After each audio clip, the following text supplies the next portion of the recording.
Nous nous tournons maintenant vers le ministre des Affaires étrangères iranien Abbas Araghchi. Bonsoir à vous, monsieur. Eh bien, bonsoir à vous. Merci de m'accueillir pour la deuxième fois. Oui, et ce sont des temps extraordinaires. Monsieur le ministre, le président Trump a déclaré ce week-end qu'il n'était pas prêt à conclure un accord avec l'Iran parce que les conditions ne sont pas encore suffisamment bonnes. Son administration affirme que cette guerre pourrait durer encore environ 3 semaines et demie. L'Iran a-t-il demandé un cessez-le-feu? Non, nous n'avons jamais demandé de cesser le feu et nous n'avons même jamais demandé de négociation. Nous sommes prêts à nous défendre aussi longtemps qu'il le faudra. Et c'est ce que nous avons fait jusqu'à présent et nous continuons à le faire, jusqu'à ce que le président Trump en vienne à reconnaître qu'il s'agit d'une guerre illégale sans victoire possible. Et vous savez, il est vraiment tragique de voir qu'il y a, comme vous le savez sans doute déjà, des personnes qui sont tuées uniquement parce que le président Trump veut s'amuser. Voici ce qu'il a dit. Avoir Amusant?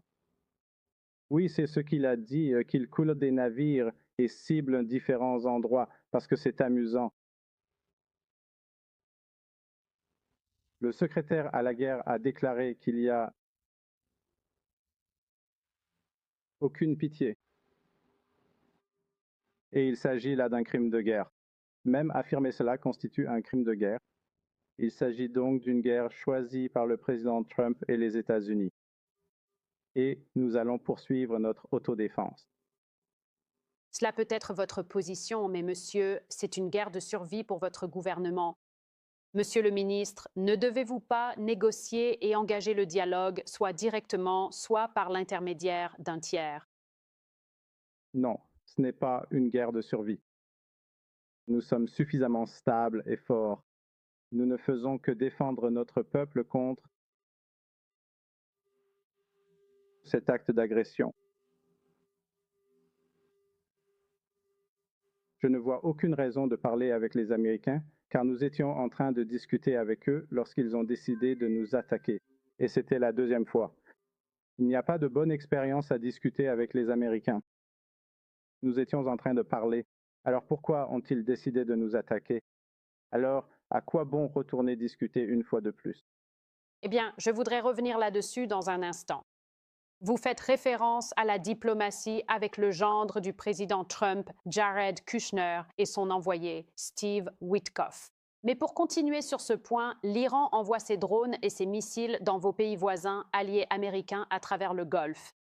Avant la guerre, votre gouvernement commerçait avec eux. Vous aviez des relations avec eux. Si votre gouvernement survit à ce conflit, comment pouvez-vous reprendre les affaires avec des pays dans lesquels vous envoyez des drones et frapper des cibles civiles? Évidemment, ce sont ces pays qui ont offert leur territoire aux forces américaines pour nous attaquer. Alors, que pouvons-nous faire? Nous restons là, impuissants, à regarder les Américains ou les forces américaines nous attaquer depuis leur sol. Et nous ne dépendons pas de... Eux. Mais vos drones pénètrent dans des zones civiles et touchent des usines, des hôtels et des civils. Non, non, ce n'est pas le cas. Nous ne ciblons que les actifs américains, les installations américaines et les bases militaires américaines. Tout appartient aux Américains. Et c'est un fait qu'ils utilisent leur propre sol. Vous savez, il y a de très nombreux exemples. Rien qu'hier, ils ont attaqué nos îles avec des roquettes d'artillerie HIMARS, qui sont des roquettes à courte portée. Et ils ont utilisé le territoire des Émirats arabes unis pour nous attaquer. Il y a une semaine, 3 chasseurs F-15 ont été abattus, apparemment par un tir ami au Koweït, mais personne n'a demandé ce qu'ils faisaient au Koweït.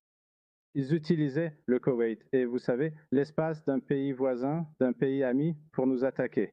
Donc il est évident que nous ne pouvons pas simplement, vous savez, rester silencieux, d'accord? Eh bien, beaucoup de ces pays font partie du CENTCOM, mais c'est justement le problème. Cela va nuire à votre pays sur le long terme. Mais quand nous parlons du détroit d'Ormuz, qui est un point de transit si important pour le commerce mondial, vous avez dit qu'il est fermé à Israël et qu'il est fermé aux États-Unis. Le Financial Times rapporte que des diplomates européens de France et d'Italie discutent avec votre gouvernement pour essayer d'obtenir un passage sécurisé pour leurs navires. Êtes-vous ouvert à Relancer le passage des navires pétroliers et gaziers par là? Eh bien, nous sommes ouverts aux pays qui souhaitent discuter avec nous du passage sécurisé de leurs navires. Vous négociez avec la France? Et l'Italie? Eh bien, je ne peux citer aucun pays en particulier, mais plusieurs pays nous ont approchés pour obtenir un passage sécurisé pour leurs navires. Et cela dépend de la décision de notre armée. Et ils ont déjà décidé de le faire. Ils ont donc permis à un groupe de navires appartenant à différents pays de passer de manière sûre et sécurisée.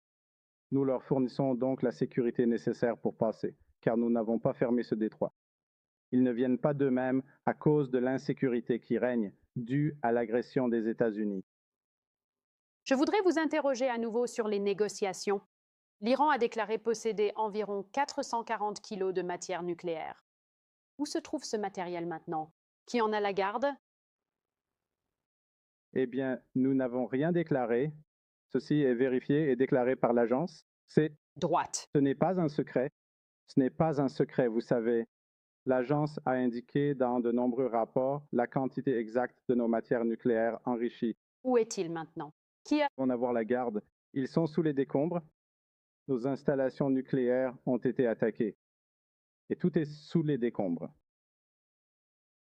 Bien sûr, vous savez, il est possible de les récupérer, mais sous la supervision de l'agence. Si un jour nous décidons de le faire, ce sera sous la supervision de l'agence. Mais pour l'instant, nous n'avons aucun programme. Nous n'avons aucun plan pour les récupérer des décombres. Est-ce que je vous comprends bien? Parce que je sais que vous avez dit 48 heures avant que les États-Unis défrappent. Vous aviez personnellement proposé aux négociateurs du président Trump de prendre cette quantité de 440 kilos de matière enrichie à 60% et de la diluer. Vous avez dit que l'Iran était prêt à se débarrasser de ce matériau. Cela faisait partie de l'accord qui a également été présenté au vice-président Vance par Oman. Aujourd'hui, l'Iran est-il toujours prêt à se séparer de cet uranium enrichi? Eh bien, c'était l'un des éléments d'un accord que nous négocions avec nos interlocuteurs américains. Cet élément portait sur la question du matériau enrichi à 60% de l'Iran. Et j'ai effectivement proposé que nous sommes prêts à diluer ces matériaux enrichis ou à les abaisser, comme on dit, à un pourcentage inférieur. C'était donc une grande offre, une grande concession, afin de prouver que l'Iran n'a jamais voulu jouer avec les armes et ne le voudra jamais. Êtes-vous prêt à y renoncer maintenant? Eh bien, il n'y a rien sur la table pour le moment. Tout dépend de l'avenir. Si à un moment donné dans le futur, nous décidons d'entrer en négociation avec les États-Unis ou avec d'autres interlocuteurs, nous pourrons décider de ce que nous mettrons sur la table. Pour l'instant, rien n'est sur la table. Il y a au moins 4 Américains détenus à la prison d'Evan dont nous avons connaissance, dont un journaliste, Reza Valhazadeh, et Cameron Hekmati, un homme de 61 ans. Quel est le statut de ces Américains? Sont-ils en sécurité? Eh bien, si les États-Unis et Israël n'attaquent pas nos prisons, je suppose qu'ils sont en sécurité. Monsieur le ministre, le temps presse et la connexion est instable ici. Je tiens simplement à souligner que vous nous parlez via Zoom. Le Le peuple iranien n'a pas accès librement à Internet, mais vous, oui. Pourquoi? Eh bien, parce que je suis la voix des Iraniens et que je dois défendre leurs droits. C'est donc pour cela que j'ai accès à Internet, pour, vous savez, faire entendre notre voix auprès de la communauté internationale. Mais Internet est fermé pour des raisons de sécurité, parce que nous sommes attaqués, nous subissons une agression, et nous devons tout faire pour protéger notre peuple. Dans n'importe quel pays, des mesures d'urgence sont prises en temps de guerre. Monsieur le ministre, ravi de pouvoir vous parler. Merci de votre temps. Face the Nation revient dans un instant. Restez avec nous.